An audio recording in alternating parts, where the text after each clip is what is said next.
You can be forgiven for thinking that adding to winning trades is objectively better than adding to losing trades. Okay, I will grant you that the common knowledge suggests that adding to winning trades is just better outright than adding to losing trades. But that doesn't mean that one should outright completely dismiss the concept of adding to losing trades. As is with most things in life, the answer lies somewhere in the middle. Now, should you add to a losing trade where you've shorted the S&P 500 index and it's continuing to go up, as it has for the past set of decades, and continuing to bet that there's going to be a decline in price at some point, it's probably not the best idea. However, if the S&P 500 were to crash downward and you added to your, quote, losing buy positions on the S&P, provided that you're not using any leverage and that you have plenty of cash in your account, adding to that losing trade is just about the best thing you can do, because that in particular is an asset that has always gone up long term, just like Bitcoin and a few other assets. Adding to winning trades and adding to losing trades really depends on a lot of personal preferences. And in my opinion, both of them work very well, provided they're in the right context. Now, this question comes from a person who follows me named Johannes. He says, Nick, I saw your YouTube video, the Forex trading strategy that made me $183,000 in 6 weeks. And I'm curious, does it work on a smaller time frame, such as the 5-minute chart for quick scalping?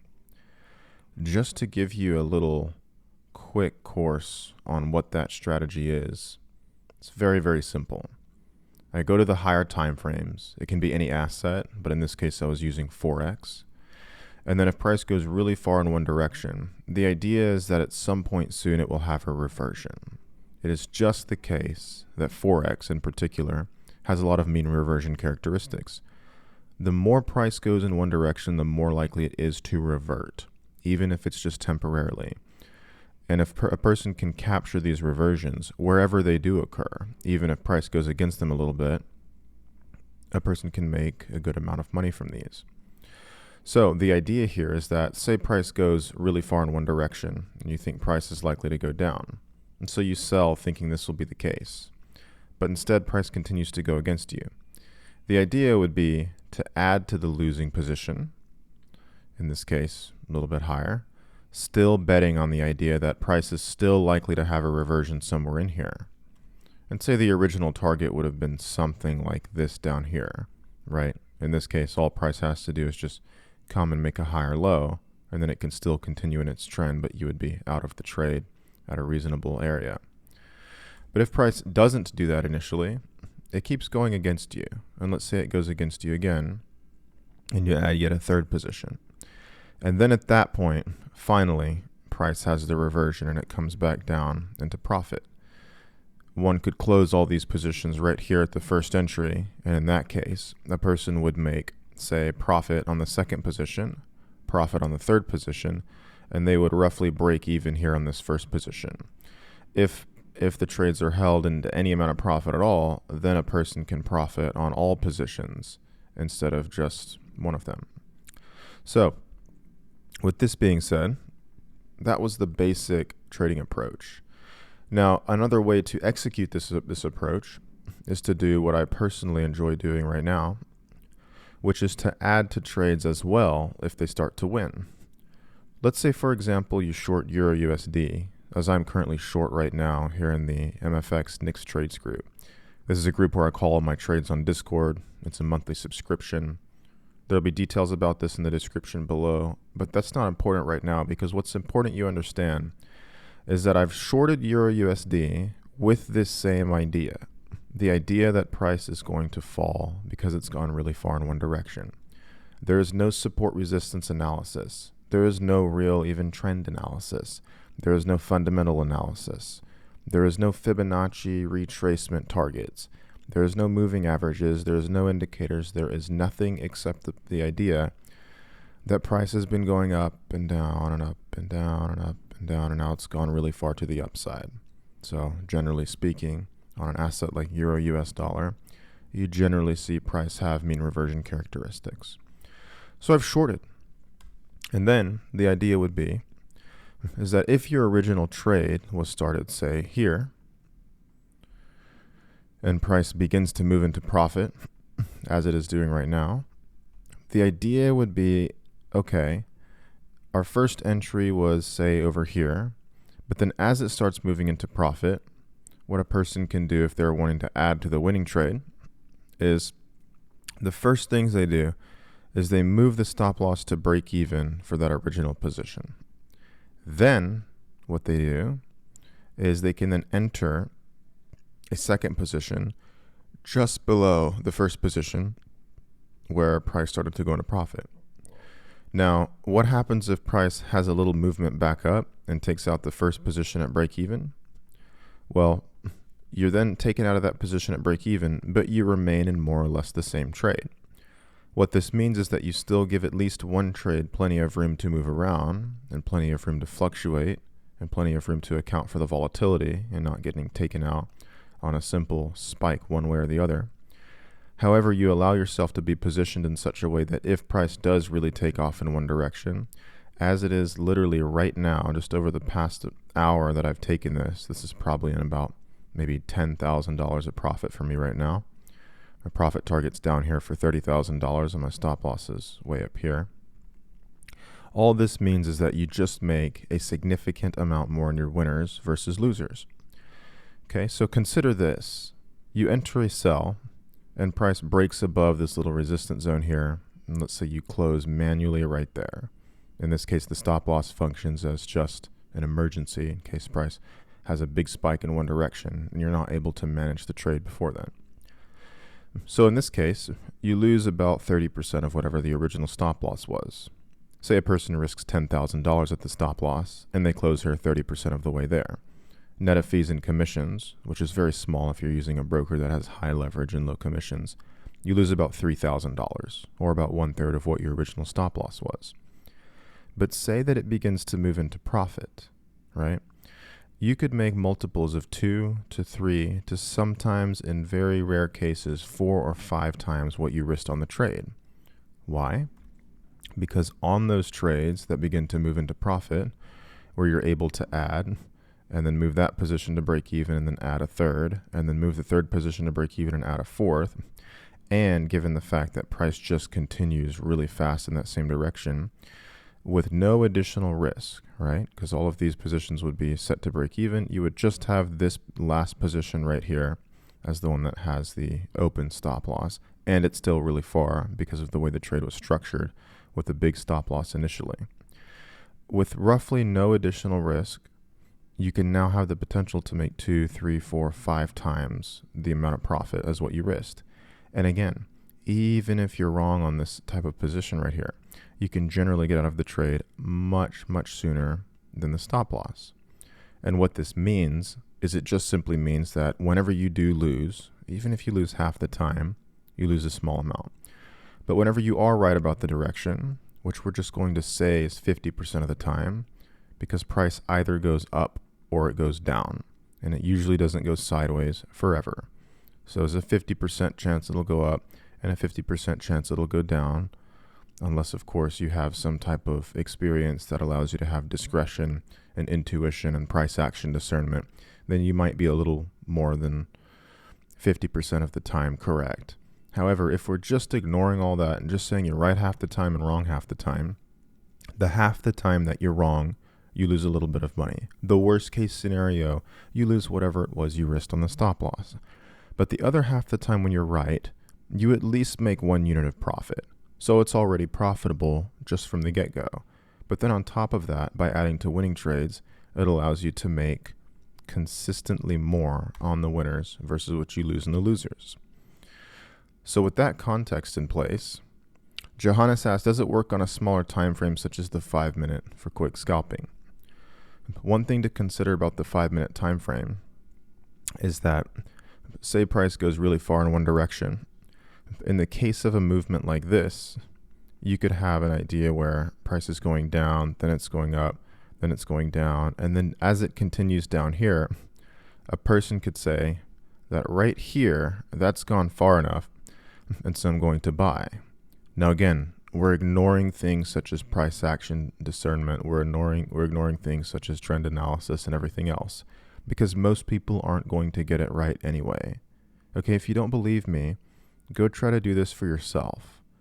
Try to predict which way price is going to go and take 200 trades in back testing and put a 1-to-1 stop loss versus the take profit. So that way you have a 1-to-1 risk reward ratio and let it hit take profit or stop loss. You are unlikely to be right any more than random chance, which is 50% of the time. And you cannot make money consistently trading with the markets just being random and just going up half the time, going down half the time, unless you're profiting more when you win versus what you lose whenever you're wrong. So in this case, if you were to add right here and then add to the losing trade here and then add to the losing trade here and then add to the losing trade here, depending on your position sizing and what would be worthwhile for you to risk and size per trade, you could quickly blow the account on the lower time frames if price goes against you. The simple answer and response I have to this is that while it may work for a period of time, I think it is just inherently more risky to do it on a smaller time frame, because you generally have price has the capacity to have a lot bigger, faster runs for a lot longer than they would otherwise if you were looking at a little bit more data, such as a higher time frame like the 4-hour or the daily. Johannes says, I personally only trade gold daily on the 5-minute time frame for scalping. I saw many other people on Telegram channel use similar strategies as yours, layering their entry positions, but the difference is they would add to losing positions. What is your opinion on this? My simple opinion with adding to losing positions is you are essentially no longer treating one trade as a set risk. You are treating your account as the stop loss. And I want to point out something crucial here, and that is that there's nothing wrong with this at all. Okay, if a person comes to me and says, Nick, I have $10,000 to trade with. I want to put only $1,000 into an account, or 10% of their trading capital, in other words, and I just want to risk that whole $1,000 account in the attempt to grow it to $2,000 or $5,000 or $10,000 or whatever imaginary number they want to insert there, even if it's completely arbitrary. If a person looks me in the eye and tells me, Nick, I am 100% comfortable with blowing that account, then I would tell them that sure, adding to losing trades using what is essentially a hybrid between a dollar cost averaging approach or DCA approach and a grid approach, which is essentially just adding at set intervals to losing trades, and a martingale system, which is adding to losing trades but with some sort of a multiplier. In some cases it's double for each next subsequent trade.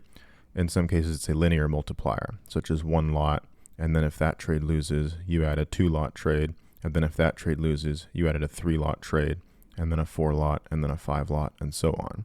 That obviously, for very clear reasons, is less risky than just doubling your bet each time you have a trade go into loss. But it is essentially a hybrid between a dollar cost averaging system and a grid trading system and a martingale system. Now, does it work?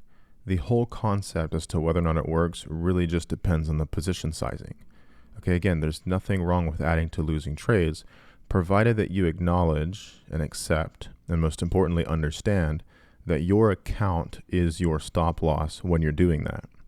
Now, if you're sizing small enough, say for example, you're using a 0.1 lot size on a $10,000 account.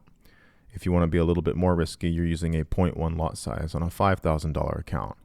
And this can quickly grow to become something devastating on an asset like gold, XAU USD, when traded with the Forex broker with spreads and commissions and the very quick volatility that gold can undergo in any given trading session.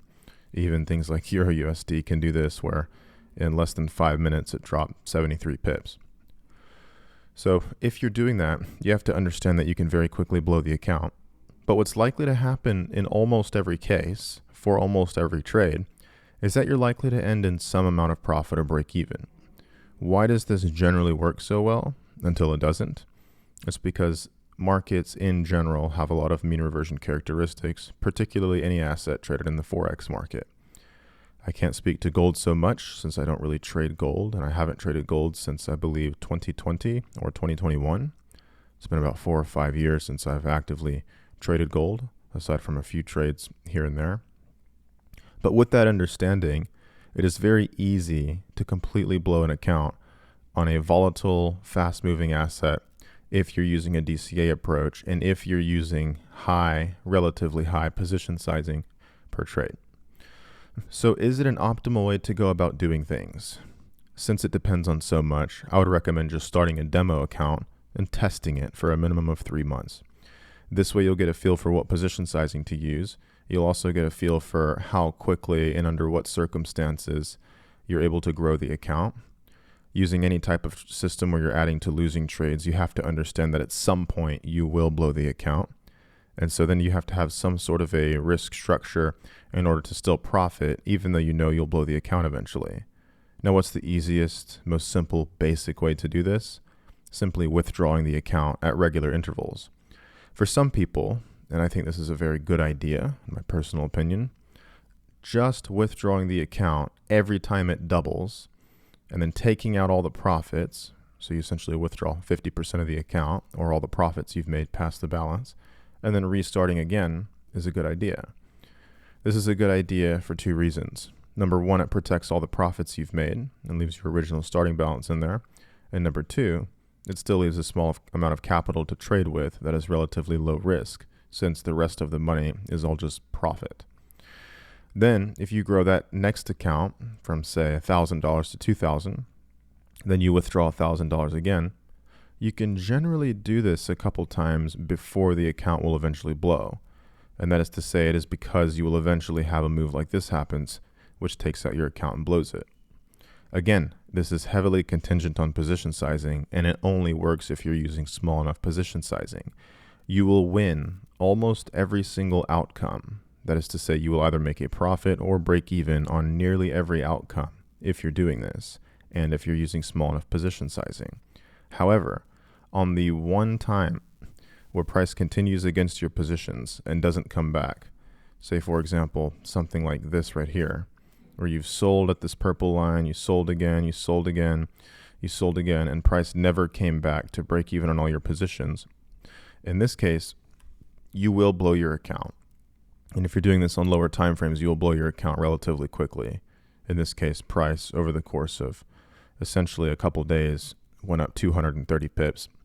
This would have been an example of how an account would be likely to get blown, even if you're waiting for price to go really far in one direction. So you have to understand that. Again, there's nothing wrong with adding to losing trades, as long as you just understand what the consequences are and the cold, brutal reality that you will eventually blow the account. And so the only way to maintain profitability with an approach like that is to withdraw half of the account every time it doubles, or at some other growth target interval. If you can triple an account most of the time before it blows, then that's great. Every time you triple the account, withdraw 2/3 of the account. Now you've got all the profits out and you have your original starting balance there. And even if you blow the next 2 accounts, it's all profit, so it doesn't matter. It's okay to do that, provided that you understand the risks. Those are my thoughts on adding to losing positions on a 5-minute time frame on a fast-moving asset like gold. That is my opinion, Johannes. Johannes' last question is, with this strategy, would you actively manage your trade and close sooner before it reaches your take profit level? Pardon me if I'm wrong, but from my understanding, you just randomly set your stop loss and take profit level, not based on previous swing points. The trade might go your way a while before it reverses back and hits your break even, or maybe your stop loss area. The basic question is that, would I actively manage a trade and close sooner before it reaches the TP level? Generally speaking, I will close a trade at any time I feel that it is contextually appropriate to do so. Now, I understand to a person who is relatively new to trading and who does not yet have the experience and discretion necessary to make these types of context-based, dynamic, fluid decisions, this may sound like sorcery. Okay, it quite literally might sound like I'm Harry Potter sitting at Hogwarts, casting a spell on my trading account that's caused me to lose every trade consecutively in a row. And then I have some sort of weird feeling about price continuing really far in one direction, and so I close a trade early before the profit target, and then it ends up, would have reversed and taken back all the profits, and everybody thinks that I'm some sort of wizard. Okay, things like that only come with experience. So what is most optimal for you to do, Johannes, and for all of you listening, if you're not yet profitable trading? The best way to approach it is to hold trades to the original target, especially if that original target is something extremely reasonable, like a 1-to-1 risk-reward ratio. The only time I think a person should want to close manually, at least in the beginning, is if price starts moving against them or ranging around their entry for too long. If a trade is not working, I believe you should do anything in your power within reason, and of course this will come with experience, to try to get out of that trade a little bit earlier than the stop loss. Now, this is only the case if your stop losses are given a lot of distance.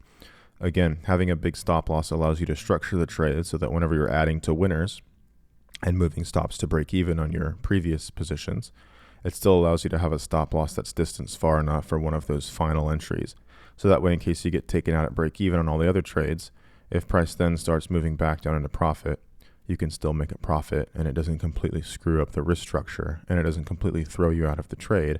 And you can still participate in the final outcome, even if it only means you make 1 unit of profit on that last trade instead of 2 or 3 or 4 or 5 units of profit had price just plummeted directly into the profit target without having any pullbacks that stopped out all the previous entries at break even.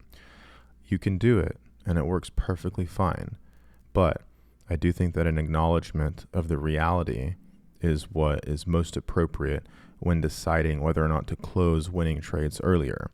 The reality is that if you are not holding winning trades longer and further and for more profit than losing trades, you are unlikely to make any money long term.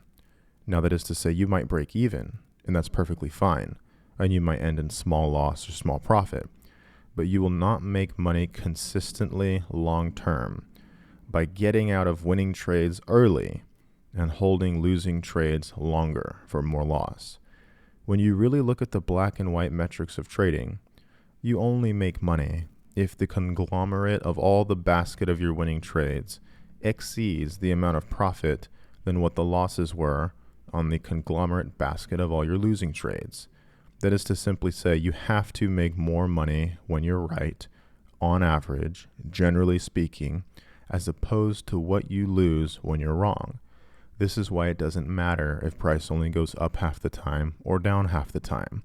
Because if 50% of the time you're losing half of whatever the stop was, and the other 50% of the time you're making 1 unit of profit, or perhaps even 2 or 3, that guarantees, objectively, statistically speaking, that you are making more on winning trades versus what you lose on losing trades. Now, is this easier said than done? As a lot of things, especially something that can make you millions of dollars in something like trading the Forex market or stock market or crypto market, yes, it is easier said than done. But that's not to say it should be completely discounted and completely disregarded. The idea that adding to winning trades works is fine. The idea that adding to losing trades is perfectly acceptable is fine. However, you must acknowledge and understand that both of them have their pros and cons. There are instances where I will add to winning trades if they're going into profit. There are instances I will add to losing trades if they come to an area where I believe they're about to reverse, and then I can add to that losing trade and have a really tight invalidation point with what is essentially a tight stop loss on that next trade. So that way, if it starts going against me, I'm not dragging myself into a trade that I had initially risked $30,000 on, but now it turns into a $100,000 loss. Okay, I'm uniquely qualified to say this because I've done it before, and I've done it multiple times. Plenty of mistakes have been made over the course of my near decade of a trading journey. So I know what the stats are. I know what the probabilities are. I know everything about what it means to add to losing trades and the risks that come with it, as well as adding to winning trades and the risks that come with that as well. Both of them work. So generally speaking, I think that if you lean towards adding to winning trades, at least in the beginning, that's a perfectly acceptable way to approach trading, and it is probably more optimal. Though there is a place for adding to losing trades as well, and I think that once you get more experience, you'll be able to develop that type of intuition, price action discernment, and discretion to know when it's probably a better idea to not add to a losing trade versus when it would be a very, very, very good idea to add to a losing trade, such as buying Bitcoin on a dip or buying more of the S&P 500 index whenever it dips 10 to 20% in a single week. These are decisions that you can only make with experience. And without experience, you're essentially just blindfolding yourself and throwing darts at a dartboard, hoping that it hits somewhere near the bullseye. With that being said, I have a new email list a lot of you guys have seen. I've also started live trading futures in my trading group. I've been doing that every day, and we're doing Zoom calls every day. You can join the email list at the link in the description. I'm not going to be as active on Telegram anymore, but for those of you who have made it all the way to the end of this video, it's clear that you value the things I have to say, and I think that it would be a great idea for you to subscribe to my email list / newsletter / daily emails, whatever you want to call it. I take the time to sit down every single day, or at least most days out of the week, to write you something that is very curated and targeted and structured and put in a way that is really likely to help you. Something that will help you in your trading journey every single day. And as you know, you're probably more focused when you're sitting down to check email as compared to whenever you're sitting through YouTube videos like this one with a bunch of other recommended videos and comments distracting you from the words I'm saying. Not to mention all your competing thoughts that are going on inside your mind as I'm speaking and trying to lay out some sort of concept for you. Reading is like forced meditation in the 21st century. In a world full of distractions, I hope that you subscribe to my email list so that way I can really be able to connect with you in writing whenever you're focused and you have no distractions and it's just you in a full screen window of your email tab reading an email that I've taken the time to curate and write for you. My goal is to help you get better at trading. My goal is to help the small percentage of you that will become profitable actually get and stay profitable trading. And I'm committed to doing that. And I've been committed to doing that for over the past half a decade. So subscribe to my email list at the link in the description. And I'll probably put it in the pinned comment as well. And I'll see you in the next video, my friends. Johannes, thank you for the question. See you guys in the next one.